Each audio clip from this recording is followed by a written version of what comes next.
আসসালামু আলাইকুম। আজকে সকালবেলা ফজরপুরে বের হয়ে পড়েছি আমরা ঘুরতে। চলে আসছি গোলাপ গ্রাম, এমন একটা গ্রাম যেখানে প্রতিটা বাড়িতেই গোলাপের বাগান আছে। এই রাস্তার পাশে এই যে দেখতে পাচ্ছেন গোলাপের বাগান। আমরা গাড়িতে যাচ্ছি, বড় অফিসার 3 জন, তো একজনকে পিছনে দেখা যাচ্ছে না। আমি একটু জানতে চাই মাঝখানে রিপন সাহেব আছেন, তার অনুভূতি এই ঘুরতে এসে। জি স্যার, আপনি যদি বলতেন। জি, ধন্যবাদ আমাকে বলার সুযোগ দেওয়ার জন্য। আজকে সকালটা খুবই চমৎকারভাবে অতিবাহিত করলাম গোলাপ গ্রামে এসে।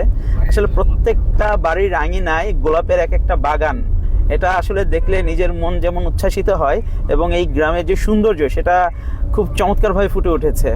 আসলে আমাদের জীবনকে যদি আমরা এরকম সুবাসিত করতে চাই, গোলাপের মতো সুন্দর করতে চাই, আসলে আমাদের এরকম পরিশ্রম করতে হবে। এই যে প্রত্যেকটা মানুষের বাসার সামনে যে গোলাপের বাগান, এটা থেকে এমনিতেই হয় না, এটার পিছনে অনেক পরিশ্রম আছে, এটার পিছনে খাটুনি আছে।